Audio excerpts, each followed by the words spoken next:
nosotros a través de la etiqueta numeral hora clave. Y le damos la bienvenida a nuestro invitado, Víctor Hugo Sandoval. Víctor Hugo es profesor en Geografía e Historia del Instituto Pedagógico de Caracas y también trabaja actualmente en la Cátedra de Historia de la Civilización y de América. Bienvenido. Claro, en Historia de América tiene que haber abordado a Colón.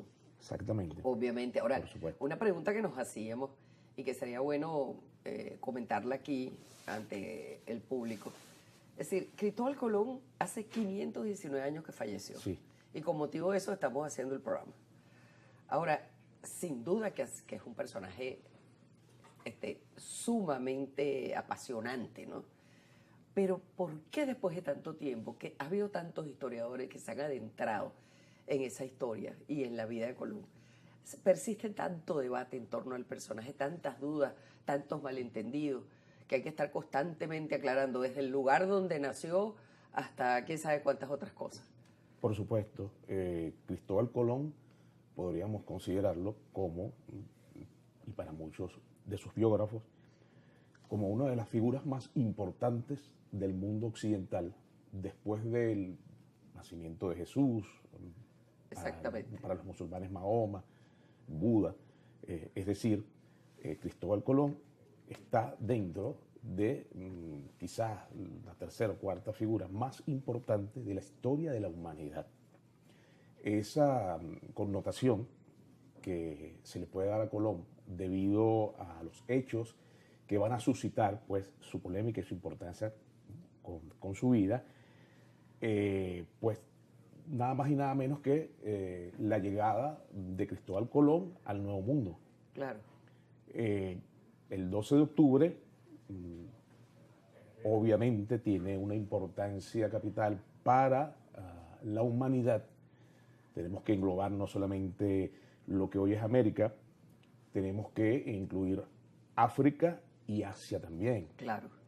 Porque con Cristóbal Colón comienza propiamente dicho la globalización formal que se va a producir desde Europa hacia el resto del mundo.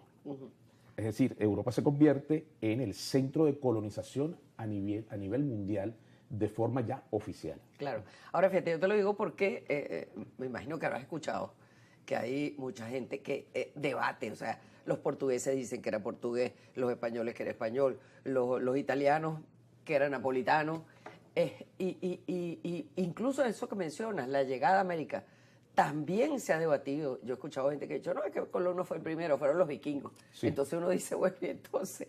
Es decir, ¿cómo es posible que ese tipo de cosas no se aclaren? Que era de origen sefardí, también se dice. Sí, que era de origen sefardí, también han dicho. Obviamente los vikingos ya está considerado como algo oficial de que llegaron casi 500 años antes de Cristóbal Colón, a lo que hoy es Terranova en Canadá, ¿no?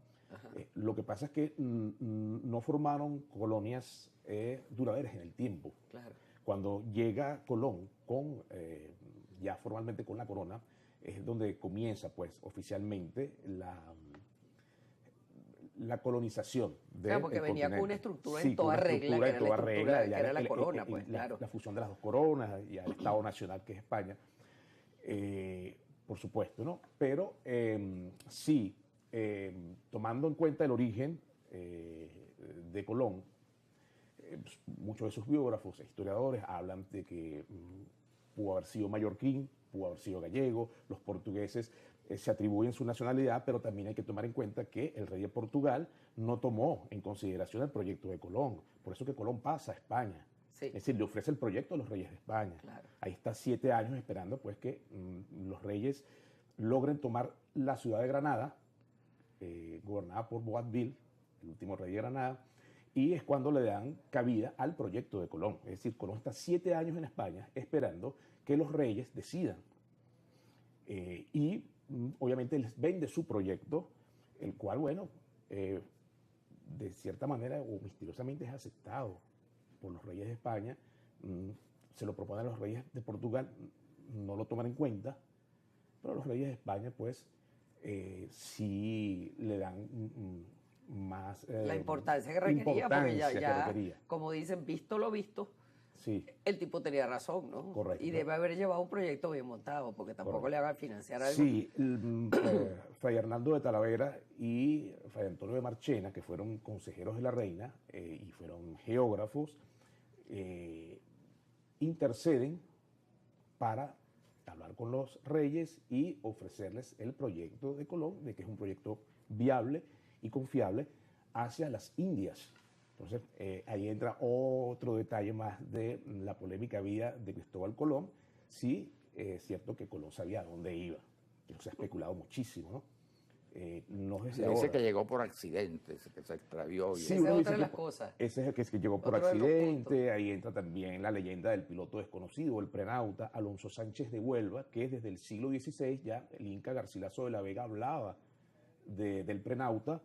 El padre Fray Bartolomé de las Casas también habló del prenauta, Alonso Sánchez de Huelva, y Salvador de Madariaga también habló. Ahora, la verdad es que navegar hasta acá, hay que verle la cara, en aquella época, podía haberse prestado a mucha confusión con respecto al proyecto o la ruta inicial, el bitácora Claro. inicial, pero lo cierto es que tan desencaminado no estaba, porque sabía que en algún momento iba a topar con América, Sí, ¿no? Y hay también otra cosa que se especula, ¿no? Mucho, algunos, si no historiadores, algunas versiones pues, que se han conocido. También que se pone en duda la presencia de él en Sudamérica. Sí, en el libro del historiador español Juan Manzano, él, por sus investigaciones y revisión de documentos, asegura de que Colón sufría de glaucoma y posiblemente, por sufrir del mal de la vista, no pisó tierra continental. Obviamente exploró la desembocadura del río Orinoco, O sea, navegó, más no navegó, desembarcó. inclusive por el agua del Orinoco, se dio cuenta que era un río y por la gran magnitud del río sabía de que no era una isla, de que esa tierra a la cual estaba llegando no era una isla y que era seguramente continente, que llamó Tierra de Gracia, por cierto. Tierra de Gracia, pues dijo que ojos tan bellos, Sí. ojos no habían visto nunca una tierra tan bella, Correcto, ¿no? correcto. La verdad es que el mar también lo debe haber impresionado, Sí. porque no es lo mismo el Caribe que el mar proceloso, Mediterráneo y nos dice y Pacífico. el cronista Aristides Rojas que lo primero que vio fue la palma Moriche en las orillas del Golfo de Paria, ¿no? Significativo. Bueno, pero es que ¿por dónde entró él? ¿No entró realmente por Macuro? Sí, Bueno, correcto. Macuro no era isla, era un territorio continental exuberante, realmente, exuberante. claro, y muy exuberante. Ahora, Muy exuberante. ¿qué noticias se tienen de la manera como ellos se toparon con los primeros seres humanos que vivían ahí, es decir, con los indios, con los indígenas? Sí, el primer encuentro que tiene Colón en 1492 fue con los aborígenes taínos. Los taínos son descendientes de arahuacos, porque para nosotros, de nuestros aborígenes arahuacos, posiblemente emigraron a las islas unos 800, 700 años antes de la llegada de Colón. Pero para el efecto de la llegada de Colón, de lo que hoy es Venezuela, Golfo de Paria, fueron los cumanagotos, es decir, tribus o etnias de origen caribe. Quizás en un primer momento no hubo choque, pero luego se va a producir, pues, porque los caribes eran sumamente guerreros, sumamente belicosos y muy celosos con su territorio, no así los arahuacos, es decir, en este caso los taínos de la Española. Entonces, ese contacto con los caribes, los cumanagotos, pues es descrito en muchos de los escritos, de sus escritos y de sus pormenores de ese tercer viaje. Y bueno, Colón describe al Golfo de Paria de una tierra muy exuberante y rica en cuanto a lo que puede ofrecer, ¿no?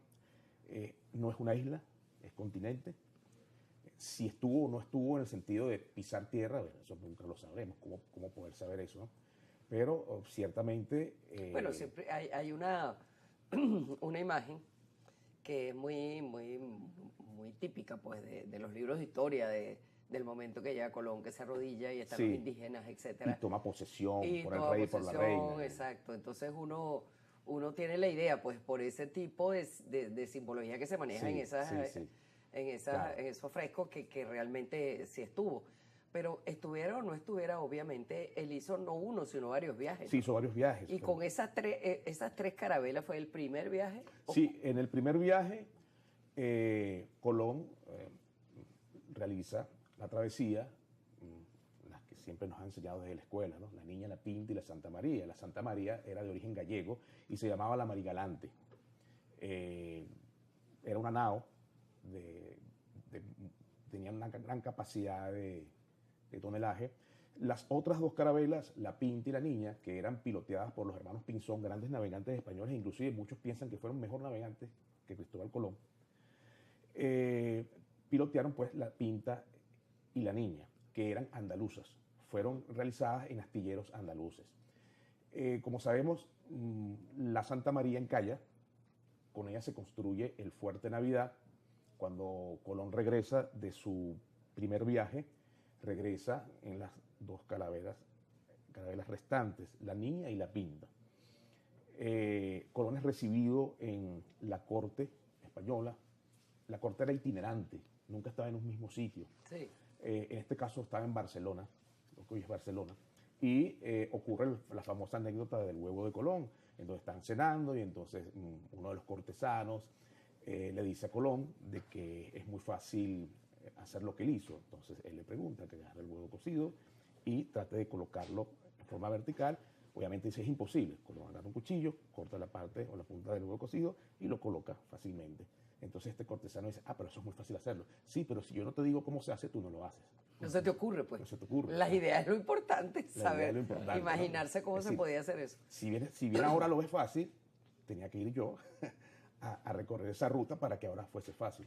Ahora, tú sabes que dicen, ahora que tú mencionas que esas carabelas fueron fabricadas, o dos de ellas, en tierras andaluzas,